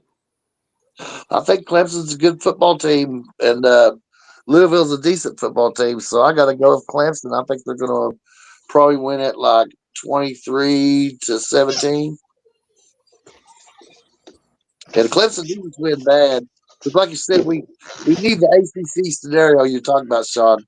One of the things that makes college football great and allows people to talk smack to each other in the group and other ways is the fact that we would have the ACC teams that don't play each other with basically the same record or close to it going to CFP. But somehow that would, in Clemson's situation compared to Miami or SMU, they'd kind of be out of it. I don't know if there's any way that 4 teams from the ACC is going to be. Well, we might get 3 teams. So it all is predicated on SMU beating Pitt tomorrow, which I know we'll probably get to that one shortly. But then Clemson a few weeks later has to go to Pitt, assuming they get by Louisville tomorrow, which I'll pick on this one real quick. If this was in Louisville, I'd say it's going to be close. Playing in Death Valley, they'll be ready. Give me Clemson 38, Louisville 20. There you go. Bruce. 40-20 Clemson. Bob. You already picked. Already picked. Nikki. 23-17. Sorry, Nikki. Clemson 38. Louisville. Sorry, that was for Chloe. Missouri. Let's go with 7. Ed. 34-17 Clemson. Okay, so Dane, I'm going 21-20 Clemson, but it's not going to shock me if Louisville pulls the upset. God damn it. We're all hoping for Louisville. Come on, Louisville. We got to derail the Cade Klubnik Heisman talk. Bruce, the game you've been waiting for. South Carolina, sorry. Sorry. Southern California. Southern Cal at Wisconsin. At Washington. Well, we both come in at 4-4 to start with. Okay. But I'll give you an unusual stat. This year, the UW has outproduced every team they play, both running and passing, and still have lost 3 of their games. And their problem is in the red zone. If they could get that squared away, I think we beat USC probably. I would say 27-21. What could have been? What could have been? Right. I don't know. I just look at UW winning. We've played very well this season and just have shot ourselves in the foot too many times. But in this game, I really have my hopes on, and it's homecoming. It's here in Washington, so that's how I look at it. So I look at this game and I see Washington at home, SC on the road, and they haven't looked good on the road. And I'm just going to go ahead and jump to a conclusion, and I'm saying Washington wins this game. Bruce, how's the weather look for tomorrow up in Seattle? Rainy. Okay, so that's good for Washington, right? Oh, yeah. All right, so I'm saying Washington 26, USC 21. I'll kind of roll with you on that, Doug, especially now that Bruce telling me it's going to be rainy and chilly. And to Bruce's point, man, this year Washington has been a Dr. Jekyll, Mr. Hyde kind of team. One week they look great, and then the next week penalties, turnovers, defensive miscues. But it's homecoming. It's in Seattle. It's cold and rainy. You all know those guys from Southern California don't like to play in cold, wet conditions. Give me the Dogs, man, the Huskies. Give it to me 28-17. Huskies over Trojans. Hell yeah. Go Huskies. I say Huskies 24, SC 20. Nikki. I'm going Washington 24 and USC junior. USC senior. No, they suck this season. They can be Yeah, better. but if you compare their trophy case to South Carolina's empty one. Well, I'm talking about this season. And I'm going to be nice, and I'm going to give them 9 because I like their kicking coach. Yeah. Did we all pick Washington, or did Ed pick? Ed, do you? I didn't. So Washington has a better coach. Washington 24, USC 23. All right. Yeah. The game of the fucking day in Knoxville, Tennessee. UK travels to Tennessee. Now, I mean, on the surface, this looks like a Tennessee win, but UK, they're capable. I'm just trying to convince everybody before we go to the voting booths here that UK could win this fucking game. I don't think so. You know what I think it's going to be?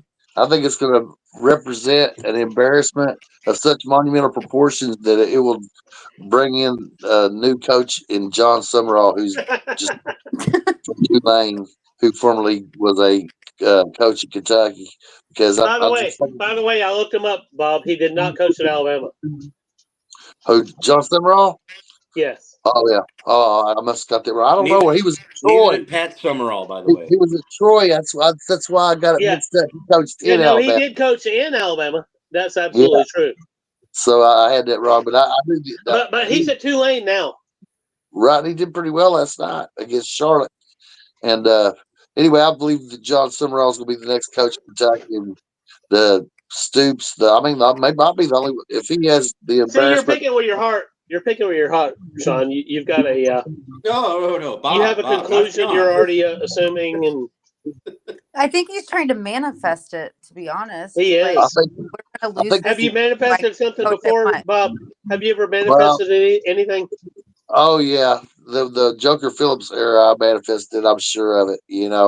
But Have no Bob, doubt about it. correct me if I'm wrong here, but is not Stoops, other than that, and this only Ed would remember this, but isn't Stoops the greatest Kentucky coach of all time as far as getting double-digit wins? Other than Ed remembers the Bear Bryant days in the 50s, but In numbers, maybe, but Frank Kersey did more. Well, Bear Kentucky Bryant's my nephew. Frank Kersey was probably the greatest coach of Kentucky, and it had not the Sugar Bowl win and national championship wiped away by NCAA scandal 1977. He'd had a national championship. So, in my opinion, as far as but for longevity purposes, Stoops has made Kentucky relevant for a longer period of time and had probably more double-digit win seasons. That's why I hate to get about it, because Sean, you think he should say, don't you? No, that's not what I'm saying. I'm just, I think, again, we always talk about expectation management, for certain programs. Sean, I trust your judgment, and I believe you're actually correct. Now, I think I think Kentucky. I disagree with Bob. I think Kentucky's going to play this game very close, especially if their defense shows up. Tennessee is prone to mistakes. The issue I have with this game, I would be picking Kentucky if this game was in Lexington. Yeah, I'm with you, Sean. Neyland Stadium is a different animal. I think Tennessee will escape this game with a win. It'll be close, something 24-17. Okay, but so I'm going to say this. I think Kentucky puts the fear of God in them for 3 quarters. No, I think Jen Chavez dooms the balls at some point with some type of voodoo bullshit that she's going to try, and I think Kentucky wins this game outright, 32-30. That's not so fast, my friend. Yeah, right. Well, the truth of it is I think I think everybody's rooting for Kentucky for sure. I mean, I know that. Yeah. I mean, everybody's rooting against Jen Chavez. We know this. God damn it. Now, Bob, what you got to do if you really want to win this game, you got to get the beer barrel trophy brought out of retirement for this game. Come on. Well, the reason they retired the beer barrel trophy because I remember the terrible DUI accident, but I mean because Bob stole the barrel. Yeah, that's exactly what happened. What year did you steal the barrel, Bob? I think it was like 98 or 99. And that was the end of that shit, right? Oh yeah, I've supposedly it's sitting in the Tennessee athletic building right now. So I think that's Bob's next mission is to go raid the Tennessee building and get the beer barrel trophy. Don't do that, Bob. I'm just kidding. Has everybody picked on this game? I need to. Go ahead. I'm going to go with Kentucky. I just have to. I'm not a Tennessee fan, and their defense when they get down into the trenches, they play a hell of a defense, and I like them. I mean, we've seen this all year, Bruce. They show up sometimes, and they've got to show up for this one because we fucking hate Tennessee, right? Yeah, I'm with you, Bruce. That's really the question of this game is what Kentucky shows up. They've had some good wins for sure. They like that win down in Oxford when they beat Ole Miss. That Kentucky team was playing as a cohesive unit. And then you see other games, that South Carolina game. Sorry, Bob, but what the hell's going on? They look unfocused, unprepared. So because South Carolina had a week of practice this week. absolutely they can win this game for sure. Yeah. But that's the whole problem, though, with South Carolina had a pass rush, so therefore they crushed Kentucky because they don't have a quarterback. Same thing about Tennessee. Tennessee has a pass rush, and Kentucky don't have a quarterback. So it's going to be tough.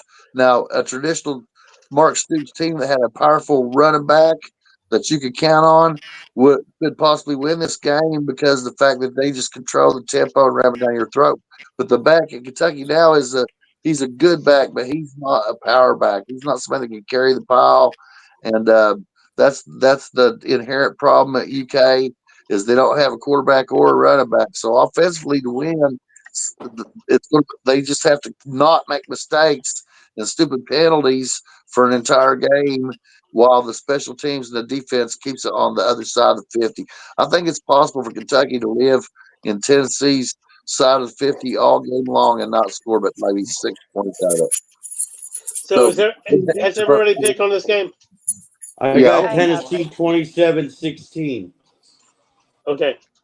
All right. This would be the game of the day. Cannot win. What? That god Go ahead, awful Nikki. orange cannot. Yeah. They can't win. I agree. I say shows up. This is a big game for them. This is the same as them when they played Georgia. You have different teams. Kentucky's had like 15 different teams already this season show up on the field, but I feel like that same team that played Kentucky, that played Georgia, that played Ole Miss, comes to Knoxville prepared. They are ready. The thing you can say is that Tennessee won't be looking ahead because they follow up this game with the dregs of the SEC. Mississippi State comes to Knoxville the following week, so that's unfortunate for Kentucky. Yeah. But all right, so Tennessee could just say, you know what, it's just Kentucky. Look what they did, you know. I would tend to agree, except you have the footage of the Ole Miss game, you know, and Ole Miss Nico has not been on his game. No, he hasn't, but they somehow keep finding ways to win. And that orange is god awful. I agree. It's road construction orange, not good. All right, so I got to throw this out there. This is the next game. If this was 1981, Pitt SMU would be the game of the fucking week. Sean, am I right?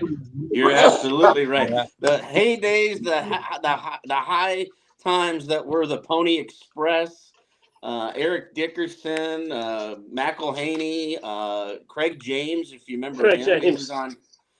Craig James was on the early days of game day before Kirk. Him and Art Browse are big pals. Yes. SMU, man, they're the cat with 9 lives this year. There have been some games where you go, oh man, they're out of this thing. They're going to lose. Next thing you know, particularly that Duke game that was fortuitous for SMU. So they've been living the high wire act this year. Their only loss, I think, thus far is to a very good unbeaten BYU team, 18-15. And it is unbeaten. They almost Go ahead, Ed. They almost blew the opener to a bad Nevada team. Yes. So SMU just keeps. They're the cat with 9 lives. They keep living, even though you think they're not going to win a game. They keep living. It's exciting. It's fun. It's great to see for the SMU fans who had to endure 30 years of the death penalty, where their team was damn near the bottom every year. They're back in a power conference, and they're going to be around for a while as long as NIL is as it is, which is great to me because they're a very tiny school there in Dallas, very good academic school as well. Pitt is unbeaten as well, and they have former Alabama backup Eli Holstein looking very good. But thankfully, the game's in Dallas. Give me SMU. I think it'll be a high-scoring game.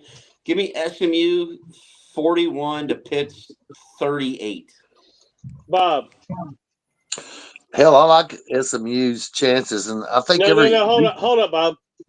What's up? Are you sniffing whiteout again? Am I doing what now? Sniffing whiteout. Whiteout. Oh, no, I don't even know about that. That's a new one on me. You hear that? That's liquid paper. Come on. I know somebody on here has sniffed whiteout before. Not me, man. I'm not really much on that. I don't really know nothing about it. You may have educated.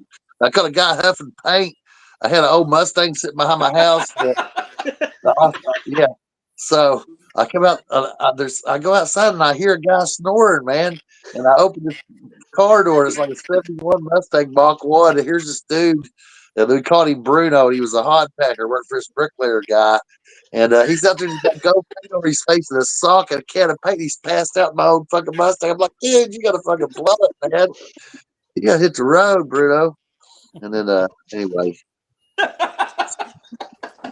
So people do shit like that, you know. I've never ever understood it. I knew people that huff butane. Oh goodness! I never tried it. I never did. I never could figure out. I watched the people doing it, and it was very entertaining. But I just decided that it wasn't for me. Now, strange drug dealing. Now, here's one thing I found interesting about Kentucky as opposed to Kentucky. Strange drug dealing, not drug dealing, but drug doing went on. In other words, people was wanting to do crazy shit like paint and gasoline and anything they could get up their nose and shit like that. And I was thinking, why the hell, guys? I said, there's all the pot you ever wanted and cocaine run around here. You're worried about huffing paint shit. You know, but they're all broke, see? You know, so I don't know. But being a hillbilly to me, you know, it was just a big racket have to get pot down there, man. You know, and I was like, why ain't nobody growing it? You know, I mean, it's great that Jamaicans are close by, but you got to wear, you know, you know, how many Jamaicans do I know? You know what I'm saying? The world of rock and roll, though, can get you all the drugs you ever wanted. That's what I believe is going to happen if anybody believes that Pitt is going to be SMU. You know what I'm saying? Because I really think that all the resources in the world's been thrown at SMU and a bunch of luck. And by luck, it means a lot in college football because these teams are really close. Pitt's a good team. SMU's a good team, but hopefully the football gods are in their favor and they'll cause the dilemma and the controversy and chaos that Sean has described. So I got to pick SMU. And I'm thinking 51-41 SMU. Wow.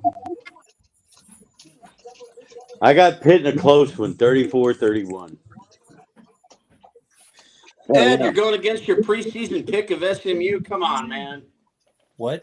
Well, Pitt has surprised, and as you said a minute ago, SMU has been walking the plank. They haven't gone to Davy Jones' locker yet, like Bruce's Navy last week. By the way, this one's over for folks that were watching. 13 minutes left in the fourth quarter. Boise State 49, San Diego State 10. Ashton Genty, 2 touchdowns, 149 yards rushing. Another Vanderbilt guy who should probably win the Heisman, but he won't because he plays for a group of 5. So wait a minute. The only other person I could see winning the Heisman would be Cam Ward.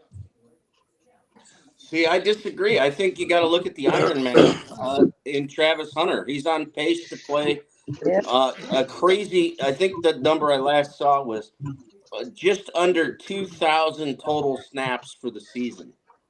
Damn. What about Shanti at Boise State? He's got an outside shot anyway. Well, he should, but I think he'll get hosed because he's at a group of 5 school, which I don't think is right. I think right now, he's probably the best player in the league. He's on pace. He's trying to break Barry Sanders' record from 88.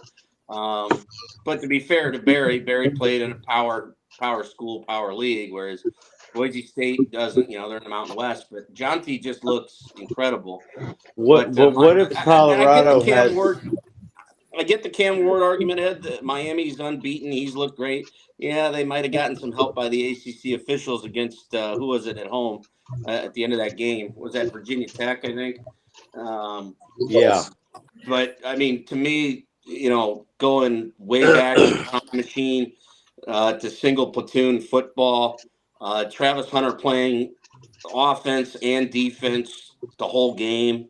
If he can go the whole season, also let's sneaking around. Look at Colorado's record. But what if they have 3 or 4 losses? They don't yet. They have 2. If Colorado finishes 10-2, To me, Travis Hunter's you should be the Heisman for playing close to 2,000 snaps. No, when was the last two-way player in college football? Charles Woodson, maybe, and he didn't even play that much on offense. But Charles Woodson was not a full-time offensive player. That's what I'm saying. Right. I mean, he was. Travis Hunter is a full-time offensive and defensive player. Yes. Who's that guy that played for the Chiefs that was a kicker? Started out as a kick returner, and he had played both ways at Florida State. Dante Hall. No, we're talking before then. I'm thinking like 2002, 2003. There was one guy before. I just can't remember the details on it.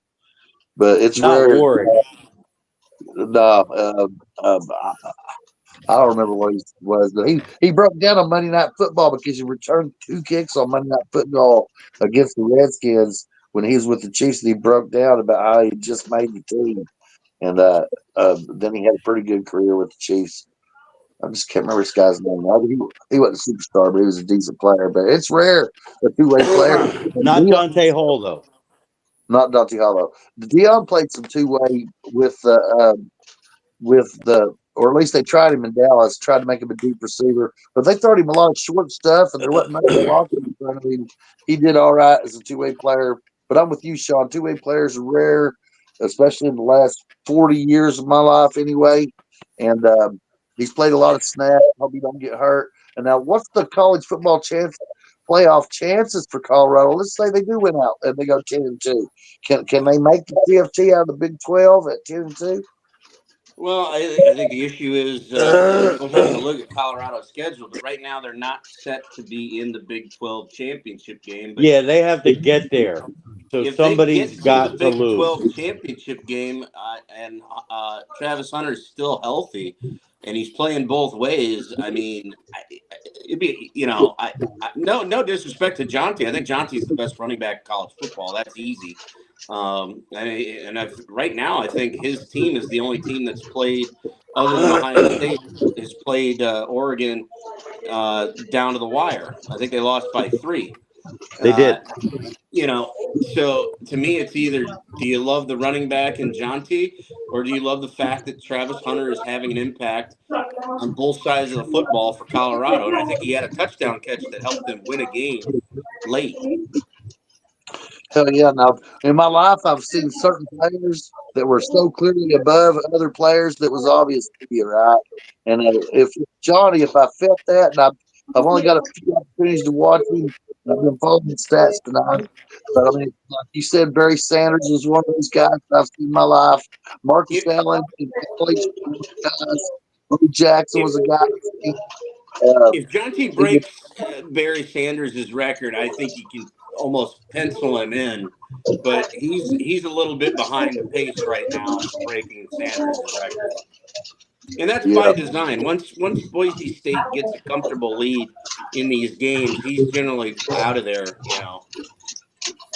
You got to preserve him because they've got a chance to make the college football playoff. A chance. Yeah, I think they'd rather preserve Jonte for, being that 12-5 representative. Okay, so has everybody picked on the Pitt SMU game? No, I haven't. But I'll break the thing probably. I like Pitt. I'm gonna go with Pitt. Even though I like MSU, it's one of those toss-up games for me. But I have a leaning to Pitt. Everybody, anybody else? There you go. Everybody's picked. I got SMU. Okay. SMU for Nikki. All right. So that's everybody. Hell yeah. Okay, so I'm going with SMU at home as well. All right, so we got the Big 12. We would be done now. We'd be going to bed right now if it wasn't for the fucking Big 12. Right, Bruce? Okay, Arizona at Oklahoma State. Everybody pick Arizona. Arizona State. Arizona at Oklahoma State. Right.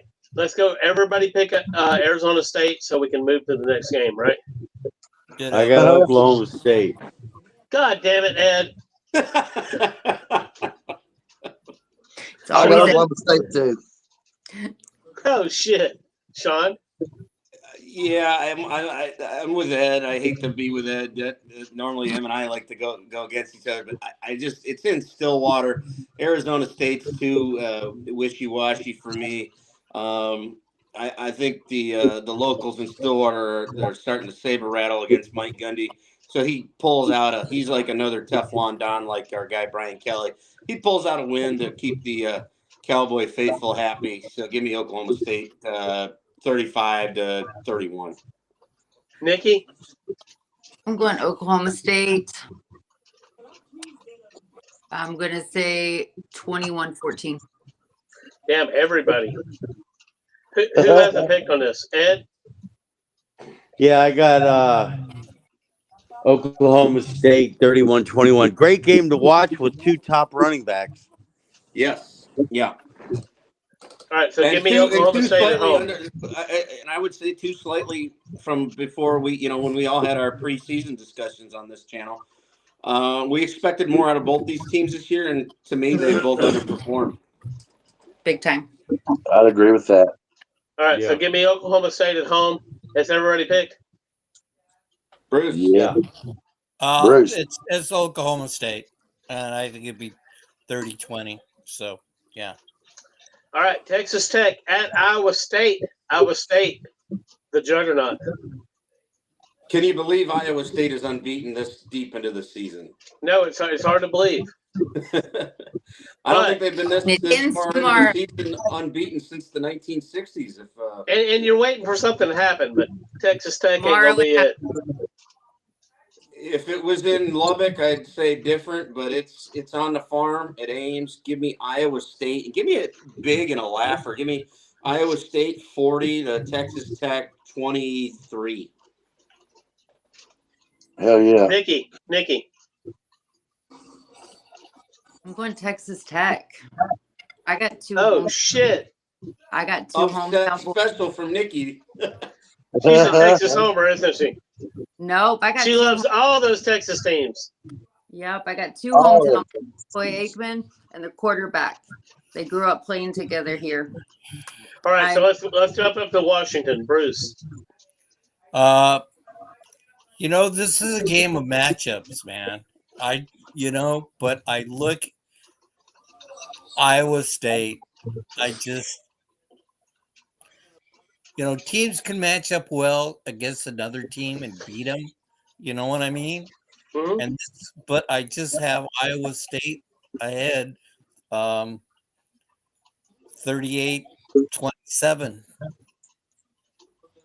Oh yeah.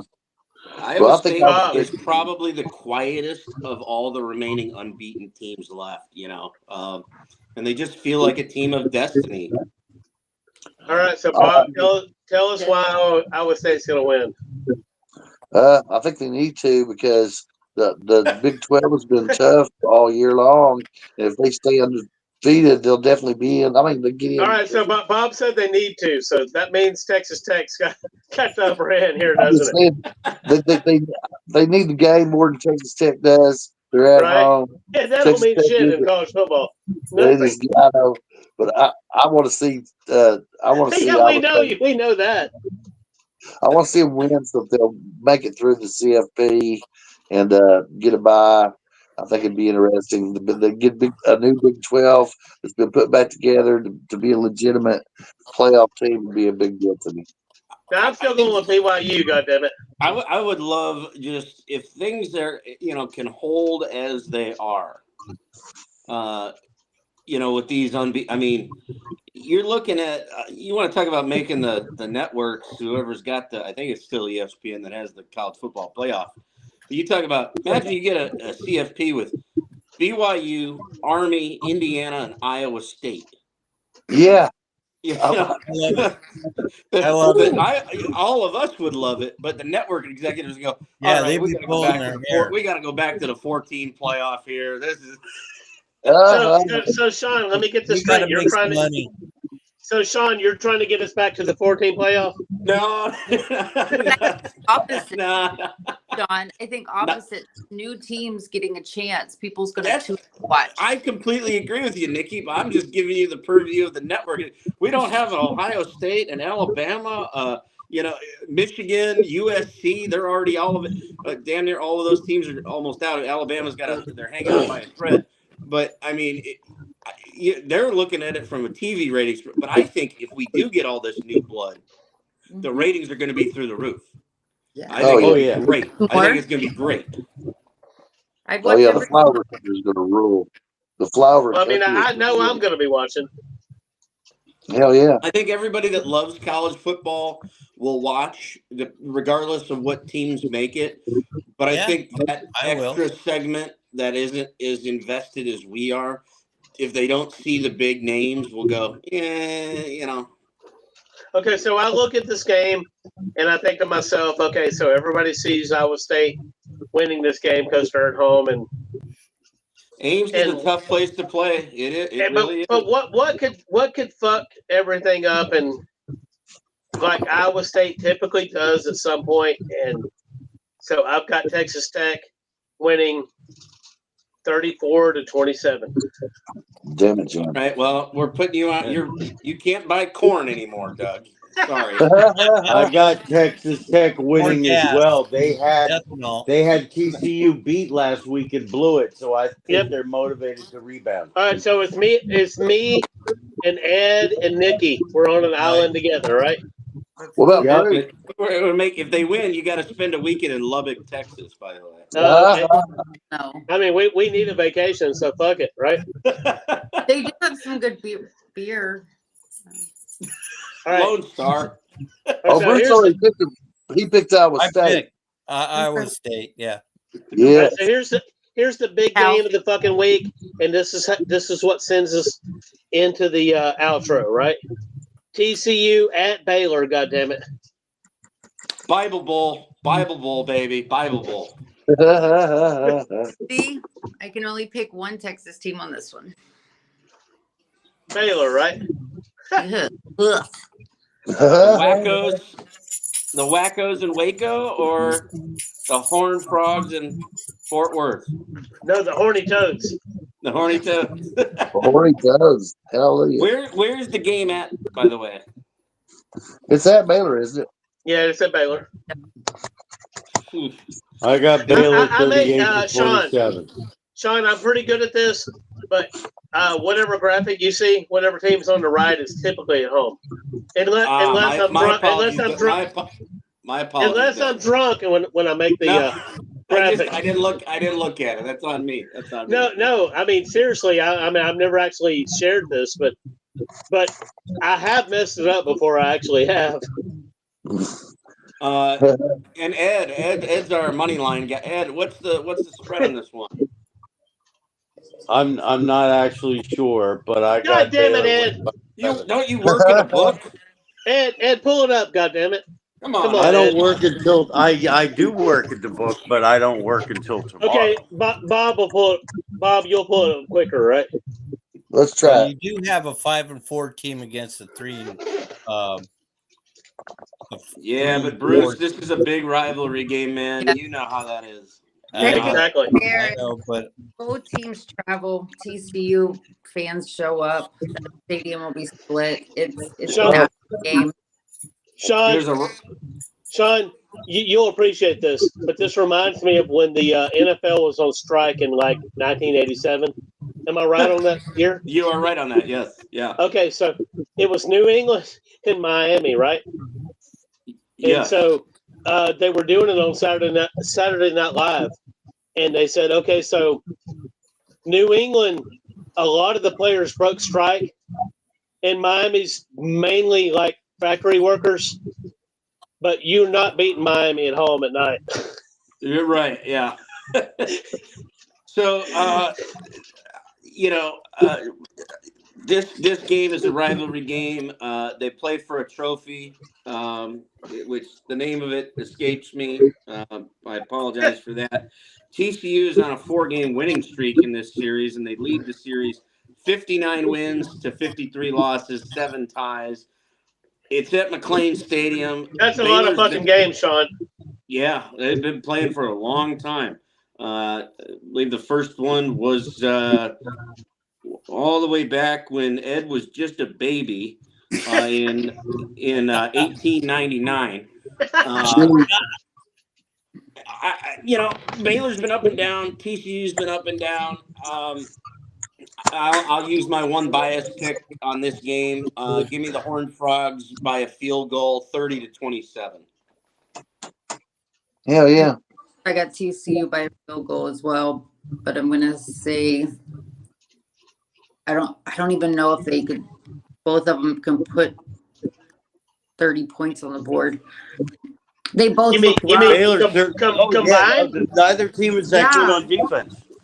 They just haven't. No, it's not about that. Both teams this season, minus a few games, just have looked like shit. Okay, so Nikki's absolutely right about that. Both teams, when they get in the red zone, like they've marched the ball down the field, right? They get in the red zone, and then they forget how to play offense. There's nothing, and then you put in. I think both of these teams, like they win this game, they get extra, answered prayers. Like that's the reward. So okay, so Nikki, I'm going with the TCU 13, Baylor 12. Is that correct? I'm going to go with 21-17. The spread is 3, by the way. Okay, who has the pick? Spread 3. I got Baylor by 11, 38-27. Oh yeah. Well, they not only is it +3, but I don't know if is the money line the -110 next to it.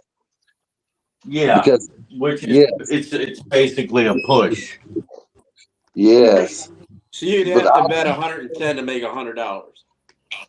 Goodness, why would Right. they do that? Hell, you'd have to bet $1,000 to make any money living like that. Sean, that's still a pretty good return. I still wouldn't put $110 on either of these teams, to be honest, Doug. I think TCU will win. Like I said, they've been on a little streak. They're trying to make a bowl game. Even though Baylor's better than I expect them to be to start the season, I'm thinking the Horned Frogs are going to win by I'm saying 20-17. I think there's a little underlying topic here that we didn't discuss in this game, and I know Doug's wanting to wrap this up, but I gotta mention it. No, I'm fine. Sean, go ahead. Whoever loses this game, you might start talking about the coach, particularly if it's Baylor that loses. Is Dave Aranda starting to get on the hot seat there? So let me go ahead and I throw don't this think out, Sean. No, I do, because we talked about donkey balls. We're doing donkey balls, right? So, Dave Aranda, if Baylor loses this game, there's a good chance he ends up behind the dead man's door next week. He has been there 5 years now. He's been there 5 years. They had a good first and 2 years under his tenure, but since then it's been a lot of bad downhill. Yeah. Has everybody picked on this one? I got TCU. Whereas I think TCU's coach has built up enough cred with the CFP run, getting him to.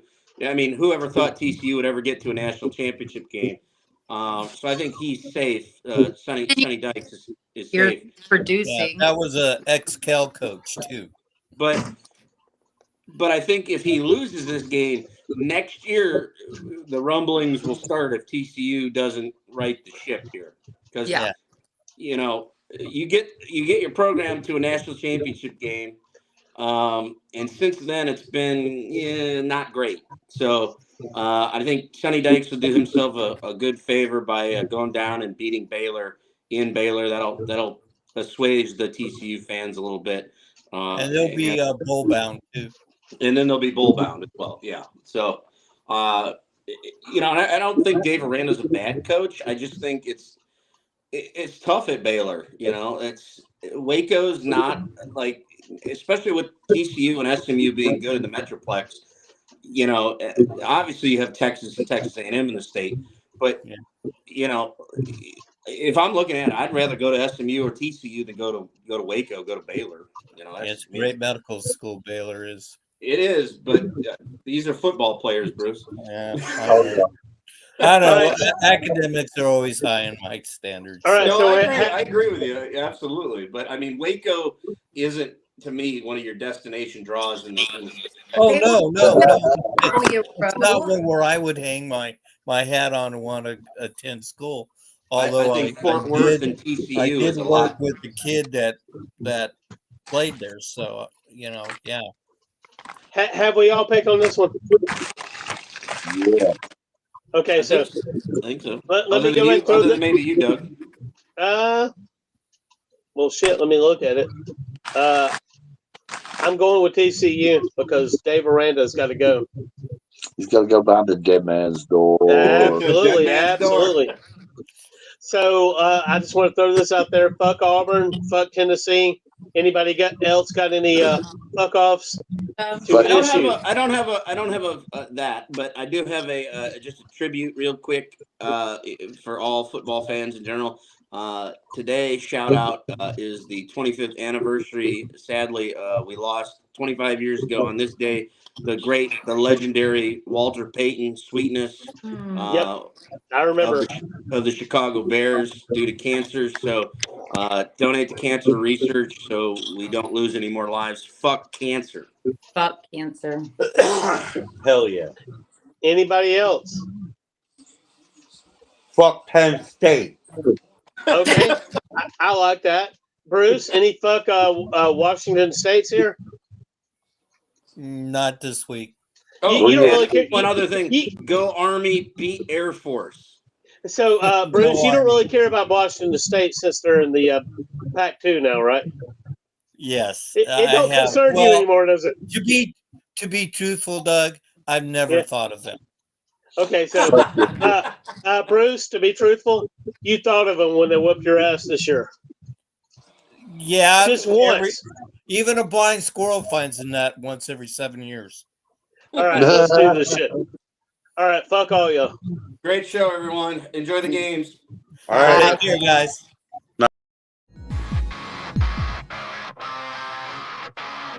Smacking off the podcast. Fuck your city, top boss. Because sports authorities. Thank you for supporting Smacking Off the Podcast. Make sure to stream in every Friday at 9 p.m. Eastern Time for an all-new live cast.